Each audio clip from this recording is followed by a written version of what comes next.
Story 1. Work my hours or we'll find someone who will. So, there I was, working at a mid-sized IT firm as a software developer. My team had always been pretty laid back, focusing on results rather than the exact hours we were glued to our desks. Our projects were delivered on time, our clients were happy, and our team morale was high. That is, until we got a new project manager, let's call him Dave. Dave was fresh from a highly regimented corporate background and had ideas about proper workplace management, which basically meant micromanaging everything. He'd schedule unnecessary daily status meetings, demanded we fill out hourly work logs, and insisted that everyone strictly adhere to 9 to 5 office hours with minimal breaks. One day, during one of his infamous efficiency crackdowns, he sent out an email with a new policy that all coding must be done strictly within office hours to ensure collaboration and supervision. This was ridiculous because creative work like coding often requires flexible hours for maximum productivity. But Dave was adamant, and he ended his email with, "If you think you can find a loophole, think again. Follow the rules, or we'll find someone who will." Challenge accepted, Dave. I decided to comply meticulously. I coded strictly between 9 a.m. and 5 p.m., not a minute earlier, not a second later. If I encountered a bug or was in the middle of a complex piece of code, too bad. 5 p.m. means the end, no matter what. My teammates, fed up with being treated like schoolchildren, followed my lead. The results were predictable. Projects that usually took a couple of weeks started dragging on. Tasks that we could have completed in days with a bit of overtime took much longer because we couldn't capitalize on the bursts of late afternoon productivity we were used to. Our workflow was severely disrupted, and the quality of our work started to deteriorate. Dave noticed, of course. He had to answer to upper management for the sudden drop in productivity and lack of commitment, which he knew was a result of our dissatisfaction with his new policy.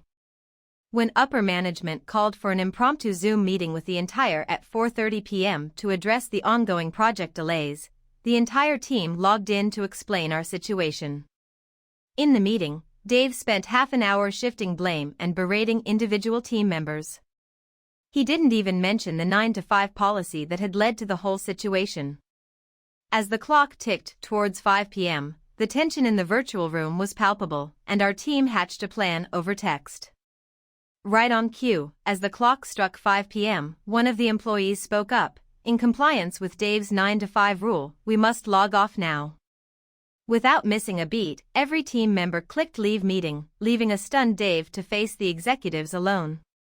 This abrupt mass exit highlighted the impracticality of Dave's rigid policy, making it clear to the executives that change was necessary. The incident, quickly dubbed as the 5 o'clock Zoom exodus, led to another meeting, where Dave was publicly admonished and instructed to abolish his strict rules in favor of more flexibility. And as for me and my team? We made sure to celebrate our little victory with a well-deserved happy hour, after 5 p.m., of course. Comment 1. I love the public execution. Great teamwork. Comment 2. There should be a new rule for all new managers or supervisors. Don't try to fix what's not broken until you've thoroughly understood the current workflow or procedures. Comment 3. For how much longer did Dave last in the role/at your company? Comment 4. I am happy Dave got what he deserved. He'd schedule unnecessary daily status meetings, demanded we fill out hourly work logs, and insisted that everyone strictly adhere to 9 to 5 office hours with minimal breaks. One day, during one of his infamous efficiency crackdowns, he sent out an email with a new policy that all coding must be done strictly within office hours to ensure collaboration and supervision. My superior, who has no background in coding whatsoever, took an offense to us quitting work at the office after core working hours, equals a time frame everyone must work, and sometimes log back in from home several hours later to code for another hour. His not-so-hidden reason for this is that he wants us to be around exactly when he is around, 9:30 a.m. to 6 o.m. We told him that we often have sudden eureka moments at home regarding a coding issue at work, but he told us that no breaks other than lunch breaks were permitted. We complied by coming to work at 6 a.m., We can start between 6 and 9:30 a.m. and leaving at 2:30 p.m., just after his lunch break. He hasn't brought up the topic ever since, and suddenly everything can wait until tomorrow. Comment 5. That was like a beautifully executed synchronized swim. Synchronized MCING at its best. Comment 6. We definitely need more story on the aftermath. What happened to Dave and how did your working relationship change after the rule change? Story 2. Platoon Sergeant said we could only have 2 beers with dinner. Germany was my first duty station when I was in the Army.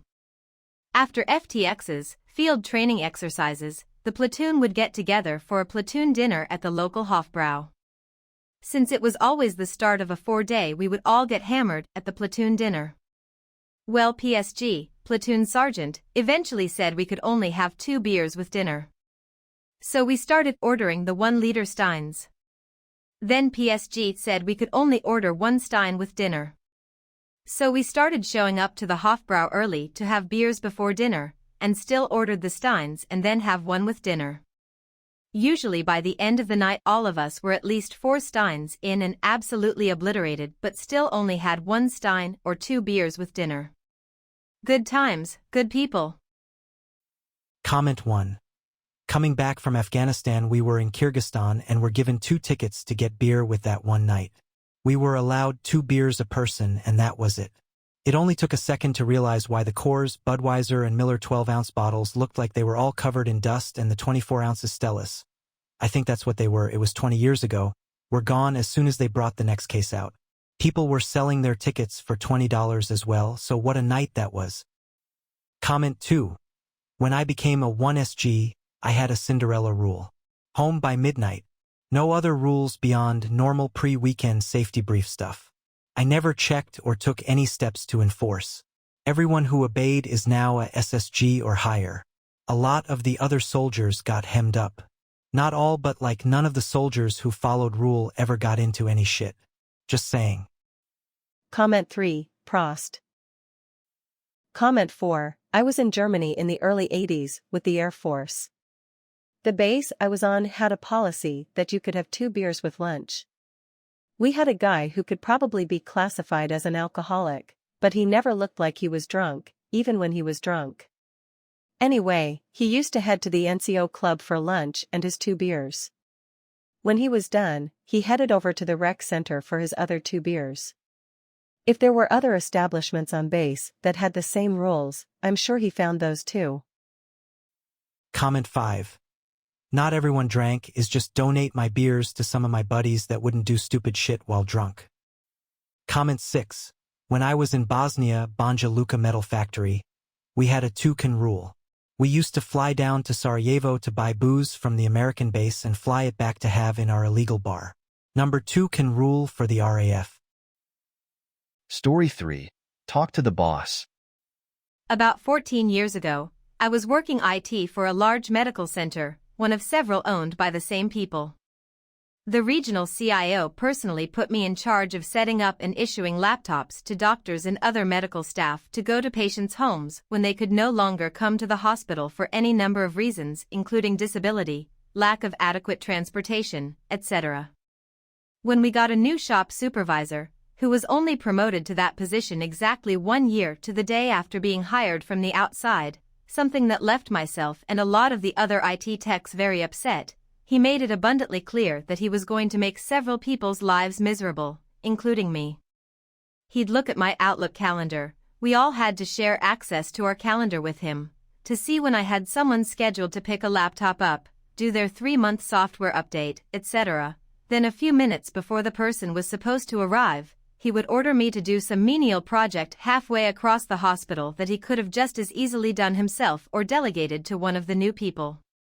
If I tried to tell him that I had an appointment, he'd threaten to write me up for insubordination. Cue malicious compliance. One day, the regional CIO was due for his 3-month update. Right on cue, the shop sup tasked me with unboxing, then installing monitors on the first floor. About 15 minutes later, when the regional CIO arrived, he called to ask that I return to the office. I headed back up right away. The shop sup didn't know and never met the regional CIO, so the shop sup had no clue who he was dealing with. When I arrived, the CIO asked the shop sup to leave the room. He asked me what was going on, since I was always punctual and thorough to a fault. I told him about the shop sup making several of the lives of anyone he disliked miserable with reassigning trouble tickets in multiple random floors at the last second, just as they had projects scheduled, or in my case, as I had appointments close to arriving for the laptops. The CIO even asked why the shop sup always seemed to be out of the office most times the director came up, and could never get him on the phone. I just told the truth. He's been much too busy chasing skirts and shooting the breeze with his friends, sir. When the CIO asked if the shop sup had a girlfriend on the side, my response was which one? He has us too busy running around to count them. He told me to wait outside the office for a few minutes, and brought the shop sup back in to have come to Jesus moment with him. The shop sup was put on 90 days unpaid suspension, and was written up for gross insubordination for talking back to him, among other things.